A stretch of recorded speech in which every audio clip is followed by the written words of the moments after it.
Мне хотелось бы в первую очередь, прежде чем я приступлю к небольшому своему докладу, это доклад о проведенной работе адвокатами с того момента, как начались вот эти все события в нашей республике.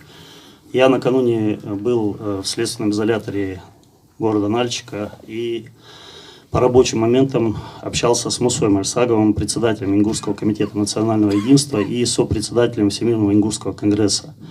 Муса просил передать приветствие, ассаламу алейкум, хошт всем, и он желает плодотворной работы и просил передать, что хоть они и находятся в местах лишения свободы, сегодня они максимально стараются владеть информацией, ситуацией, изменениями, которые происходят в республике. Я стараюсь ему как-то доводить до его сведения те изменения, которые происходят в нашей республике.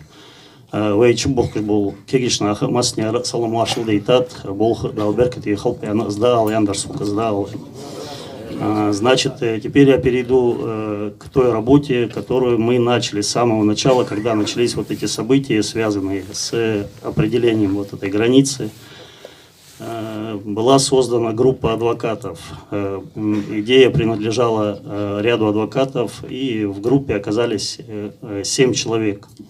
На сегодняшний день даже подсчитать мы не можем желающих и работающих в этом направлении очень много адвокатов, наших ребят, которые проживают и работают в Республике Ингушетия.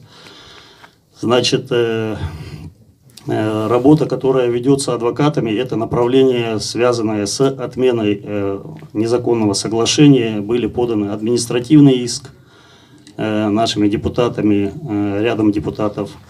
И было подано заявление о возбуждении уголовного дела по факту служебного подлога, так как были сфальсифицированы итоги голосования. Вот два основных направления я озвучу, по крайней мере, на сегодняшний день ход и результаты этой работы, потому что наше собрание сегодняшнее и вообще все события, которые происходят в последнее время, и напряженная обстановка общественно-политическая в республике, она связана с этими событиями. По административному иску суд первой и второй инстанции нам отказал в удовлетворении иска, то есть депутатам, и на сегодняшний день подана кассационная жалоба, которая еще не рассмотрена. То, что касается заявления депутатов, которое было подано 5 октября 2018 года о фальсификации итогов голосования, волокитилась эта проверка вплоть до декабря месяца 2018 года, пока не была подана жалоба. После жалобы немножечко ситуация сдвинулась и начали хотя бы опрашивать депутатов по материалу. Значит, в марте месяце 2019 года было отказано в возбуждении уголовного дела в отношении Тибоева, Светличного и Буружева, которые сфальсифицировали по крайней мере, по материалам, которые были поданы нашими депутатами.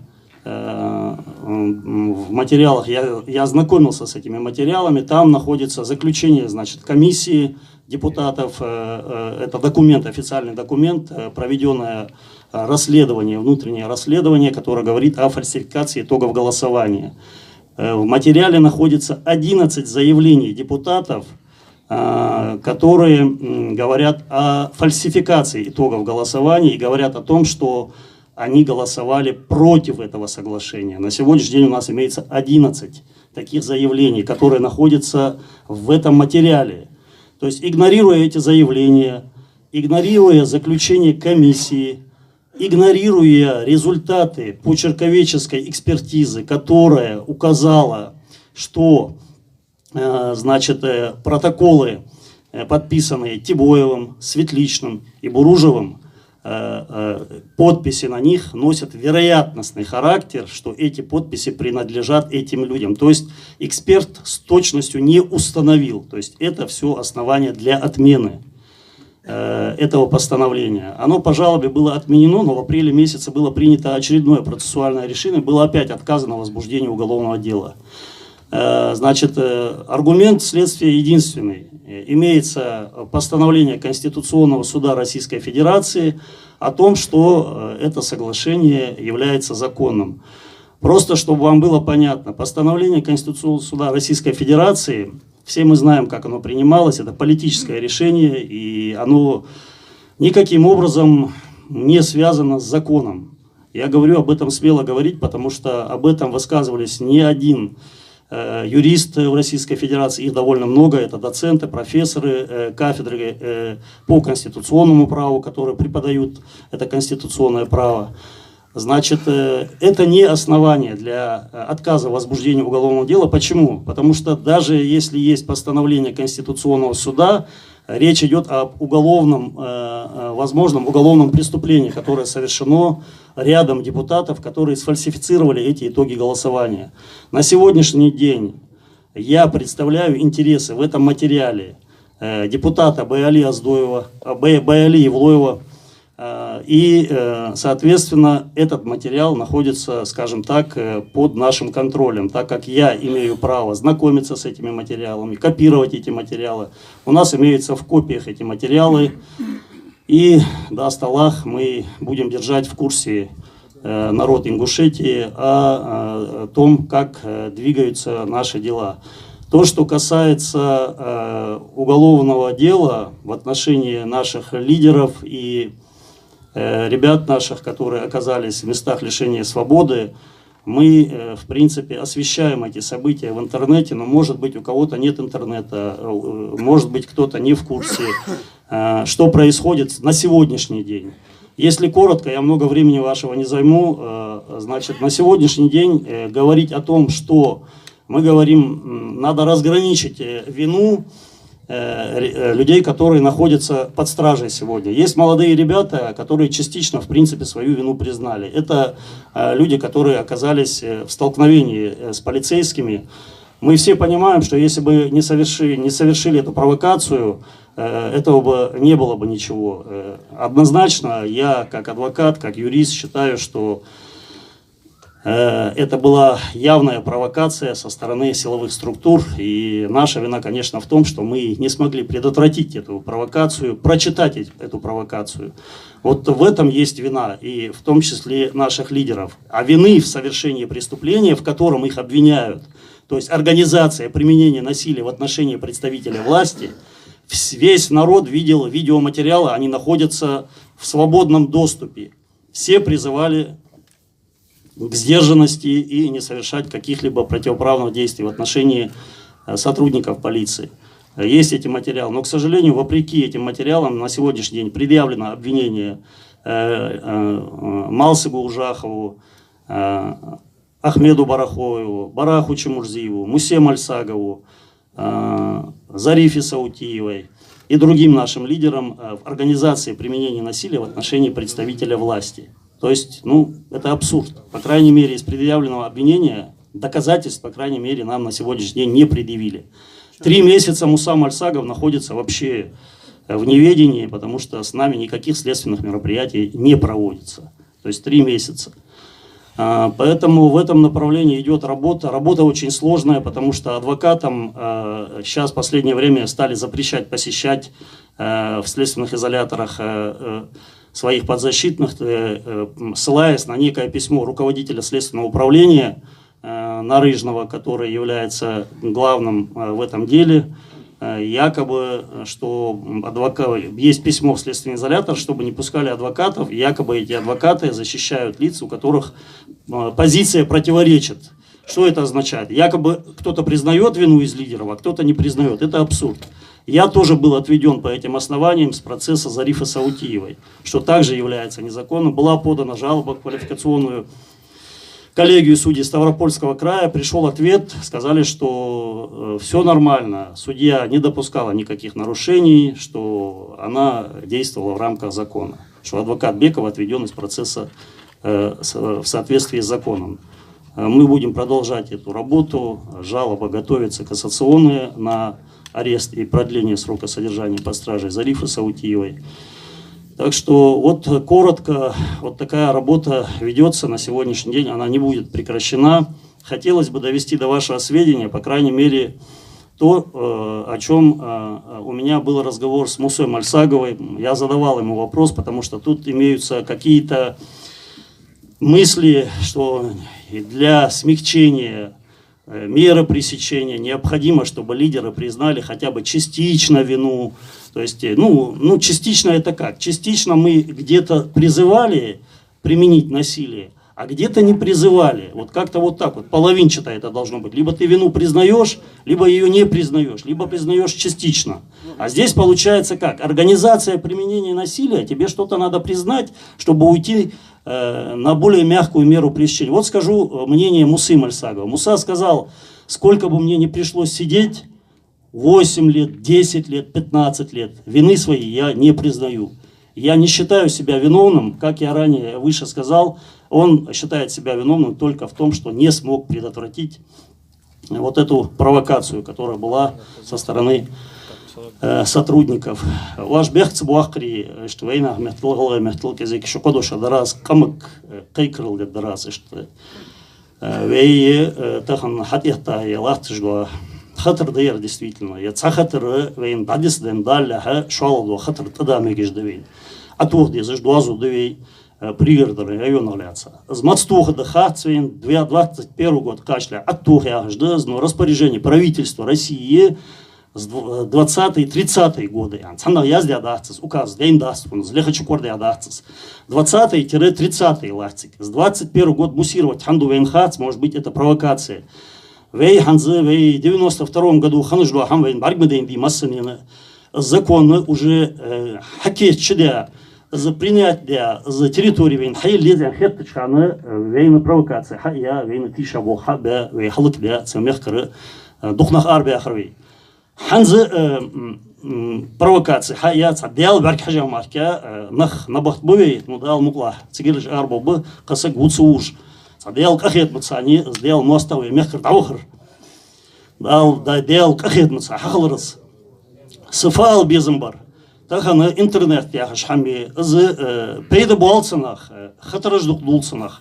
Сейн баргурада с интернет. Апреля месяца марки а страница яца с Фейсбука чевяга ватсо никогда общение ханятся. Я хатрлахтем дяры.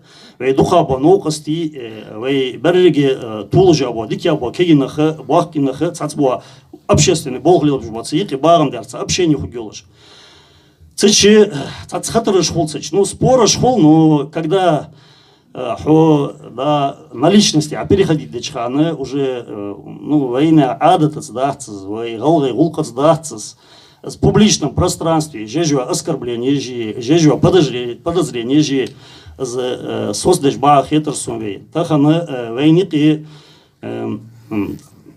разный тип по лунах, но болхца безвей массаниха, хатарца девей мохца бувей. Халх лахтыш буанах, селхан халх лахта болш буанах, йо шомыча хан селхан. Тахан лахты чар, йо селхан халх лахта рыштахан мыча бьох. Ай, оз дывей, даригижи, цац баханыш долыжи, цавары задействованный ханвас, но тахан хагуч бянып бажнах, цац хатар хаятыш, хагуч мбулинах. Шейл дахи, иш подозрение, жда яха, иш личные амбиции, жда яха, вей кам хава шахиты, тауруз асхабу янышсаны, с болхы, цанвей дахури баабар. Вей кус мегедац вейл цех цахамадар вей любой хадежду хам ца деш ат девей галгай ца прямой девей со вей фудидес тахана халкужлах тажиш кегинах бовей образование вей цухули вей спортсмены шханапяны вей мохкабах кабачан тахан низисани тахан ацани алру закон о реабилитации репрессированных народов да закон да территориальная реабилитация юристы что устаханы цех закон довейн закон уёх ши субъекти царь договорится деш марка дозу атох ещё ждать цёх а ханс конституционный суд с хая решение ери по нашей земле по восточной границе цуёх изменение яцер установление границы ИР обязательный ИР для всех субъектов Российской Федерации ёх шинглаваза договорится дячил эха нахыцу алыш дозу атох ещё ждёх высший конституционный судья, цуоскиахат адилат. Вей фуннах дути, мала дути, тахан законец дац, с дети цараз адилат. С адилачи, тахан это законат адихадян, цар адила должен вейца хамхадуй. вейны куаны вейны халык бейты бывей, вейны буа бейты бывей, вей сде мегдац, вей сде ищац, вей закон избе бол, без измала бол бы, тахан вей халклахт жва, вейн хат вейны жва, кулгул хуа. Аллаху ши дал беркати волуйныз, Аллаху ши таханы дикет шамынте, не хакл ордеш, не дуазул ордеш, исхуголи, Аллаху ши цыны бол беркати бол, нагасаны цыны вей камын тиша бол би, аны ил чеса, мотик хули изы болхцу табул боля, Аллаху ши соц бол изы цынтехмалахтыры. Изал безім барсы, қайкырыл де безім барсы, таханы шиглава ахин марке, издуазу атуахи шолыжда чуан. Тахан вей главазы издуазу азы иш туха дациян уали, издуазу атухи шолыжда чуан. Так что вей халхлат жуасыги, вей парламент и селханы, таханы духа болцичных тишаш белха, натихабян, حدياتسر تهنا داروان حلق ليحتا والجواسق زندي محمد يا جواسق كيكرل يادر سين ماست يا مخكو كم يادر بقول حي депутатش حقول بي بايعلو неоднократно очередное заседание حيچخانه оттягивать депутатش ваших цикетитش тахана анзы духа баржицыш бисапыш берегже ладно нохчеве вежри бы дозу атихадян дали кылрус кули шарды адатды дишанах бы, цигях бы, узах бы, кадыровские власти вечные, Путине власти вечные, таханы власти, цавар хатвах, цаны ишт нисхеттас, цар шуаждяр нисхет, бахет, но таханы власть хуслышхул, кабанах хатвашхул, дишанах, алымнах, образованных, вемехка бы, цар мехка бы, из дуазой, вот да, цанага. Вей таханы ил ез, вей фил халдез, вей зембуахкыш халдез, вей западной границы, вей тахан халхлатш буанах, вей каман тиша болхцы буй, сбол хахалиш улжбачу. Аллаху ши беркати долгой, Аллаху ши, дал вей каман ники барт безым жуа болб, дал дикич хамантя низ долгой, мастер и юхт волб Аллаху ши. Аллах ряз халшуан кантер должен, аздук камелдара. Мухаммад, минуточку, вот поступил вопрос, дел ряз халман, для выступления РАЯР. Территория изменения подсудности, Железноводский городской суд будет рассматривать, да, некоторые дела или все дела наши? Сейчас я объясню. Значит, на сегодняшний день по двум фигурантам, если не ошибаюсь, докбовежных масна дакуаватсус, Железноводский определите, подсудность, маснян яяцыз определите, а забесни дышван коротко, замыштхол. Управление Генеральной прокуратуры по СКФО обратилась в Верховный суд Российской Федерации об изменении территориальной подсудности. Что это такое, я вам объясню. По месту совершения правонарушения суд должен рассматривать дела. То есть, грубо говоря, если совершено преступление на территории Республики Ингушетия, расследовать может, да, любой следственный орган, в том числе СКФО и Москва, но дело должно быть направлено в суд по месту совершения деяния его законос. Всякий его законос. Территориальная подсудность может быть изменена его по определенным причинам. Есть правовые причины. Значит, в данном случае речь не идет о правовой причине. Речь идет о том, что я вам коротко, даже я наизусть помню это письмо заместителя генерального прокурора по СКФО, в котором сказано следующее, что наши лидеры и участники протестных акций имеют обширные связи в судах Республики Ингушетия. В связи с этим есть необходимость изменения территориальной подсудности, так как ставится под сомнение беспристрастность и объективность судов наших. И планируются якобы какие-то крупномасштабные протестные провокации, акции, которые могут привести там к столкновениям. Вот в связи с этим попросили изменить территориальную подсудность. Верховный суд сказал, да, мы вам меняем территориальную подсудность, и переправил это в Ставропольский краевой суд. Теперь Ставропольский краевой суд по всем нашим участникам должен определить территориальную подсудность. Это, возможно, будут еще и другие суды, то есть Ессентукский суд, Пятигорский суд.